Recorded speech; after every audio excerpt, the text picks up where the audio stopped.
Hadirin hadirat muslimin muslimat yang saya hormati, yang saya muliakan, segenap para ustaz, para habaib, khususnya guru saya Habib Salim bin Ahmad Aidi, juga para ustaz yang saya hormati. Saya mungkin baru kenal dengan beliau-beliau ini. Mudah-mudahan pertemuan ini bukan pertemuan yang terakhir, insyaallah. Jadi saya hormati juga para ibu-ibu, adik-adik yang sudah hadir, masya Allah. Saya ini datang dari Pontianak jauh-jauh demi datang ke majelis ini. Jadi saya artinya lewat perantara beliau, jadi kita harus berterima kasih dengan Habib Salim ini yang bisa kita bertemu. Ya, mungkin ini kita nggak tahu pertemuan kapan lagi kita bisa bertemu. Mudah-mudahan kita dipanjangkan umur sehat walafiat, insyaallah. Hadirin hadirat yang dirahmati Allah Subhanahu wa taala. Dulu mungkin berapa tahun yang lalu, sudah lama, saya pernah ke Makassar. Saya lupa itu tahun berapa. Saya datang ke sini ke Makassar. Mungkin hampir saya tidak dapat majelis taklim, majelis zikir. Masjid-masjid manapun tidak ada, khususnya di kota kita Makassar. Tapi subhanallah, sungguh luar biasa berjalannya waktu. Sekarang mungkin saya lihat di Makassar ini, mungkin hampir semua masjid, hampir semua daerah pasti ada majelis ta'lim, majelis zikir, dan juga pembacaan maulid Nabi Muhammad SAW. Yang perlu kita syukuri, kita sekarang ini adalah orang yang dipilih oleh Allah Subhanahu wa taala. Wa ma yasha'una illa an yasha'allah. Kita datang bukan karena kehendak kita, bukan. Tiba-tiba Habib Sudik jauh-jauh dari Pontianak, bukan kehendak saya. Tapi wa ma yasha'una illa yasha'allah. Ini maunya Allah. Allahumma shalli ala Muhammad. Karena itu ya ikhwani, kita kumpul di tempat yang paling diridhoi oleh Allah, paling dicintai oleh Allah, yang mungkin 90% kita berbuat baik di sini. Kita satu sama lain ta'awun al-birri wat taqwa. Kita saling menolong, saling menasehati. Khususnya di masjid apa itu? Masjid Kuba, masya Allah. Oh, subhanallah. Banyak orang yang jauh juga ya. Saya termasuk lebih jauh ya. Yang paling jauh Pontianak, masya Allah. Ditakdirkan oleh Allah hadir bersama antum membaca maulid Rasul Muhammad. Di sini ikhwan rahimakumullah, kita ini sekarang ada satu ayat Al-Quran, firman Allah Subhanahu wa taala, yang di situ Allah mengatakan tidaklah diciptakan dunia ini, Allah menciptakan malam dan siang. Siang diciptakan mubsiratan, mubsirah, terang. Malam diciptakan oleh Allah gelap. Dan siang ini digunakan untuk orang itu beraktivitas. Sampai malam orang istirahat. Kalau sudah di malam, di atas malam orang masih ada kerja, oh ini lembur sudah. Ini tidak normal sudah. Artinya umumnya manusia itu di malam istirahat. Allah buat ini buat apa? Ada siang, ada malam. Lita'lamu 'adada sinin wa 'adada hisab. biar kita tahu ada perputaran waktu, ada perputaran tahun, dan ada hisab. Umur ini bukan nambah apapun. Kita kadang, Masya Allah, kita senang ketika ulang tahun ya. Ketika ulang tahun dirayakan. Tapi itu penghitungan dunia panjang umurnya. Tapi kalau akhirat mau habis umur. Tapi makanya dikatakan ini kita ini kesibukan ada di siang hari mencari dunia, mencari nafkah. Di malam hari itu disuruh istirahat. Pertanyaannya, dari aktivitas kita berapa? Kalau adik-adik suaranya agak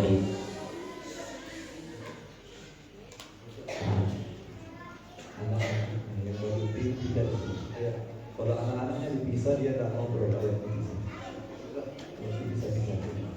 Beberapa di sini, nah ini yang paling cantik di sini. Nah, ya.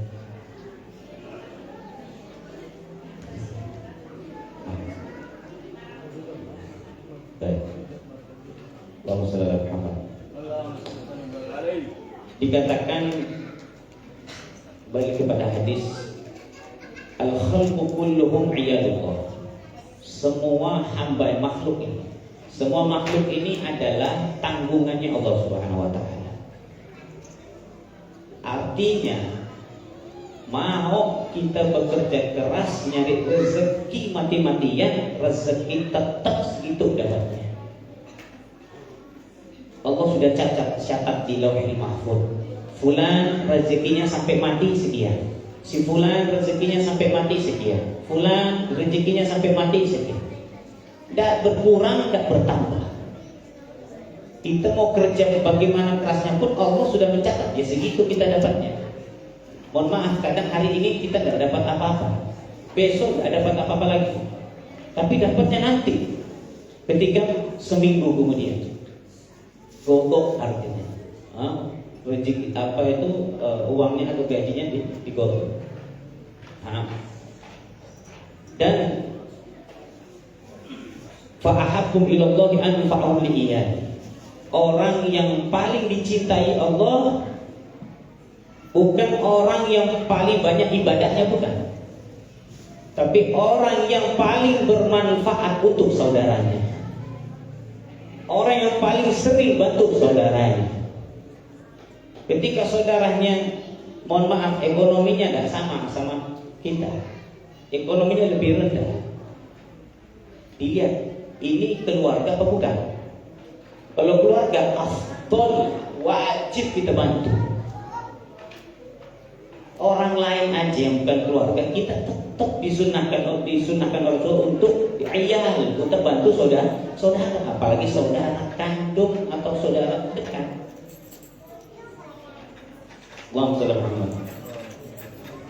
Dan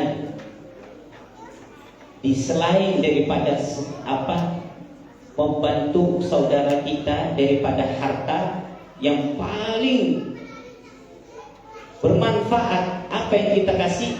Ilmu. Jangan dunia itu, taruh dulu dunianya. Ilmu. Inna sholati wa nusuki wa mahyaya wa mamati lillahi rabbil alamin. Salat kita, nusuk ibadah kita,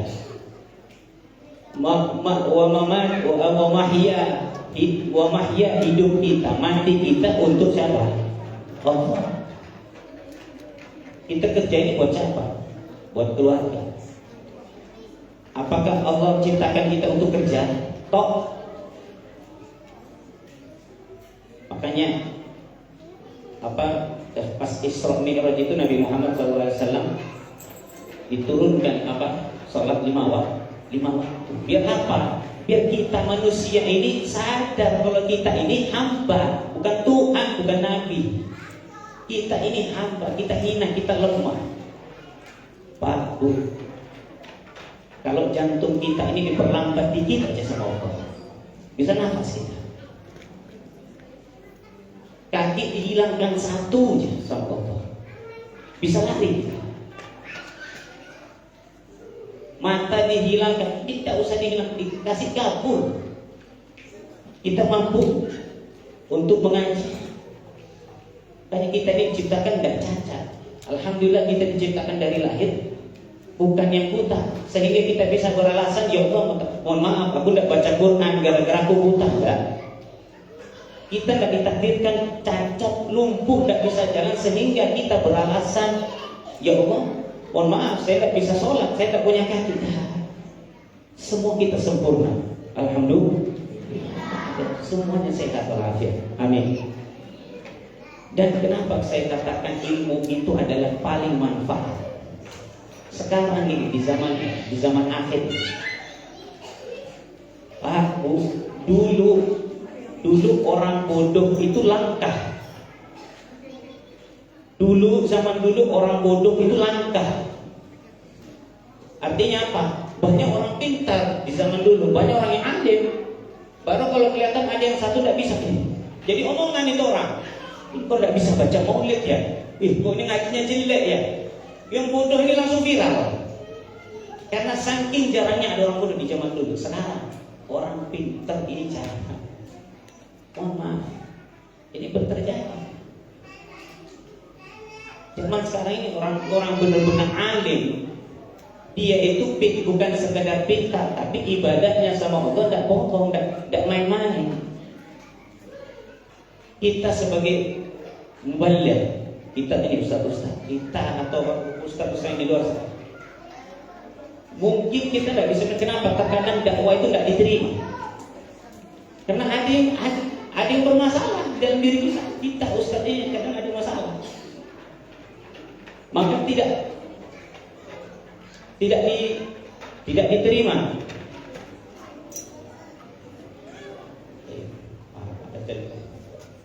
Maaf. Baik. Kenapa katakan saya ilmu? Saudara, kita beramal ini semua pasti didasari dengan ilmu. Seorang hamba tidak akan diterima ibadahnya kalau dia tidak pakai ilmu. Contoh. Ada orang sholat udah puluhan tahun dia sholat. Hitungannya mungkin berapa ratus, berapa ribu rakaat dia kerjakan. Tapi pas ditanya, kau sholat gimana? Dia langsung sholat. Gimana sholatnya? Dia ambil sejadah, langsung Allahu Akbar. Terus sebelumnya tidak ada cuci apa dulu? Enggak langsung. Tidak wudu, enggak. Puluhan tahun kayak gini. Akhirnya mohon maaf, semua sholatnya tidak diterima. Lantas buat apa dia hidup? Contoh lagi, ada orang puluhan tahun sholat. Ketika ditanya, kalau pas sholat gimana? Ya pakai baju, habis pakai main habis mancing misalnya. Habis mancing, habis kemana ini kita jalan tidak tahu ya, di mana-mana ini baju najis. Puluhan tahun pakai baju najis. Maka di sini kita bilang ini pentingnya ilmu.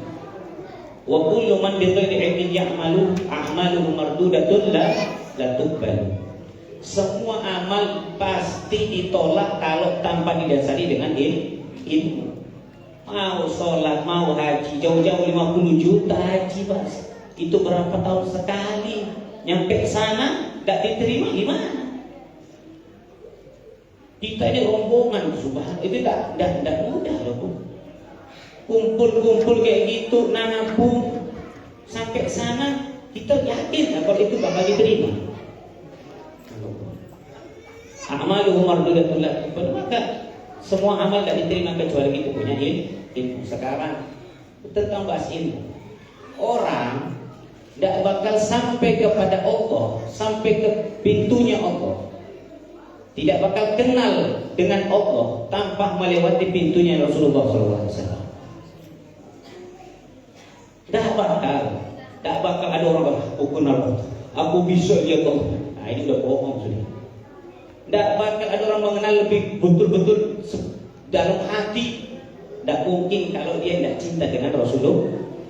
Dia tidak kenal dengan Nabi Muhammad, tak mungkin. Sholat kita, kalau tidak sholawat, tidak sah. Di tasyahud akhir, sholawat di situ menjadi rukun. Artinya kalau rukun ditinggalkan dalam sholat maka batal, dasar. Cuma sholawat. Allahumma sholli ala Muhammad. Ma shallaita ala Ibrahim wa ala kama shallaita ala sayyidina Muhammad wa barik ala sayyidina Muhammad wa ala sayyidina Muhammad. Kalau kita tidak baca ini, nah, ikhwani rahimakumullah, hanya orang juga tidak bakal nyampe kepada Rasulullah, bahkan nyampe kepada Allah kalau dia tidak punya guru, mursyid. Tidak bakal. Tidak ada ceritanya orang kenal betul bisa setiap maulid nangis. Kenapa? Rindu sama Rasulullah. Ini pasti orang punya guru. Tidak mungkin tak. Sholatnya tidak mungkin bisa rapi, khusyuk, bacaannya bagus. Tidak mungkin kalau tidak punya guru. Pasti ada ngajar. Anak-anak ini, mohon maaf, kita dari kecil langsung bisa bicara. Anak-anak kita ini dari kecil umur 1 bulan, 2 bulan, sampai setahun kan, langsung bisa bicara. Dah mungkin pasti ada ngajar. Siapa? Ibunya. Al-madrasatil ula, ibu menjadi pelajaran pertama yang didengarkan. Ada guru. Anak itu punya guru. Siapa guru pertamanya anak? Ibu.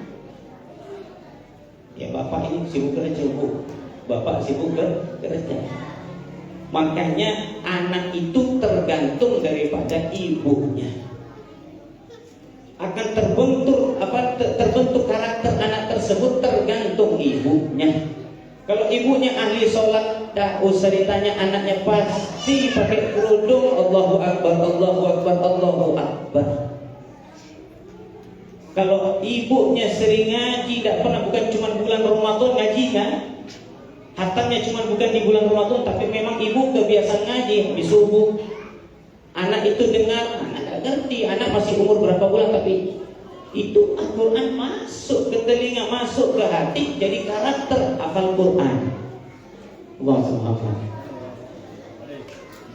Maka itu ikhwan rahimahullah, kita ini jangan, ini termasuk keberuntungan kita dipilih oleh Allah. Kita menjadi orang yang bisa menimba ilmu sekarang ini.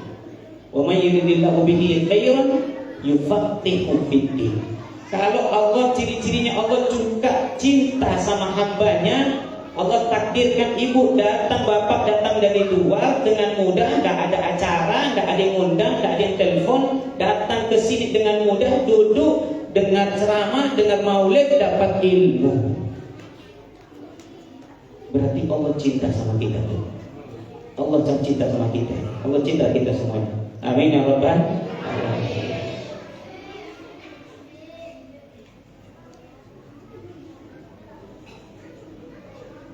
Baik, ini saya maaf tidak boleh panjang-panjang ceramah. Nah, takutnya waktu saja. Baik, terakhir. Nah, ini juga mohon maaf, saya di sini sebenarnya bukan mau ceramah. Saya datang ke Makassar ini karena pengen rehlah, pengen ziarah. Saya punya keluarga di sini, ada keluarga saya. Tapi alhamdulillah, tapi berkahnya Nabi Salim, saya bisa berdakwah di sini. Mudah-mudahan bermanfaat ilmu saya buat saya dan buat antum semuanya. Pokok intinya kita hidup ini, kita sebagai laki-laki, hu anfusakum wa ahlikum nar. Kita sebagai laki tidak bisa membiarkan istri tidak punya dasar ilmu. Kalau sudah istri tidak punya dasar ilmu, anak itu mohon maaf bahaya, udah terancam. Kita kalau cuma mengandalkan dunia, semua orang bisa, mohon maaf, orang kafir juga bisa. Tapi kita orang muslim ini diciptakan untuk kita beribadah kepada Allah. Uang pun buat beribadah. Kita kaya, insya Allah kaya semua, amin. Kita pun kaya juga buat Allah. Jangan uang itu disimpan terus, dikeluarkan itu uang. La yanqus, kata Nabi Muhammad, tidak mungkin berkurang itu uangnya. Keluarkan, berat memang, keluarkan. Biasdat bal pasti nambah, pasti nambah. Nabi yang menjaga. Kalau nyimpan, ya mungkin tidak berkurang, tapi kemungkinan tidak berkah. Cerita ketika Rasulullah Isra Mi'raj. Satu ketika Rasulullah diajak sama malaikat Jibril ke neraka. Afan ke surga. Ketika itu Nabi melihat ada orang, dia baru nanam, langsung tumbuh, langsung jadi pohon, langsung keluar buahnya. Dia baru naruh bibitnya, langsung jadi besar buah lagi, beda lagi buahnya. Dia taruh terus kayak gitu, dia naruh sampai ribuan pohon, tinggal dia makan. Sampai Rasulullah bingung, Jibril, siapa orang ini? Kok hebat? Kok ini orang pasti di dunia dia suka sedekah, walaupun uangnya cuma 1.000, walaupun cuma 2.000, walaupun cuma 5.000. Ngasih saudaranya, ngasih orang yang tidak mampu, kelihatan dia jangan dikasih. Makanya orang-orang yang dermawan ini dimasukkan surga bigoiri hisab. Masuk surga tidak tanpa dihisab sudah. Rasulullah yang jamin. Mudah-mudahan kita yang hadir di sini panjangkan umur, sehat walafiat insyaallah. Guru-guru kita, baik kita dipanjangkan umur, Allah sehatkan. Mudah-mudahan bisa berdakwah, menjalankan dakwahnya Rasulullah, bermanfaat buat masyarakat. Kita insyaallah ibu-ibu anaknya jadi anak soleh dan soleha.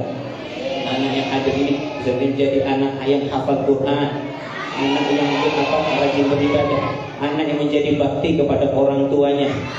Nanti mudah-mudahan ketika kita sudah mati, mereka akan bermanfaat mendoakan kita di kuburan kita, menjadi tanaman, menjadi pahala sehingga kita bisa masuk surga insyaallah. Ya Allah, jangan kau matikan kami sebelum kami mengijakkan kami ke tanah suci-Mu yaitu Haram Makkah ya Allah.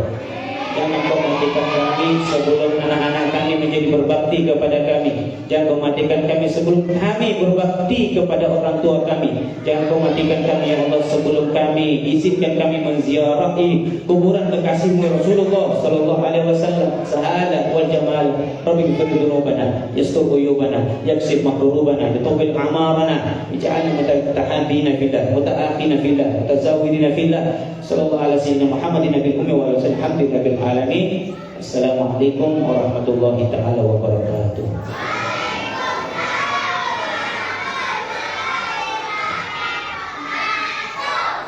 Bismillahirrahmanirrahim.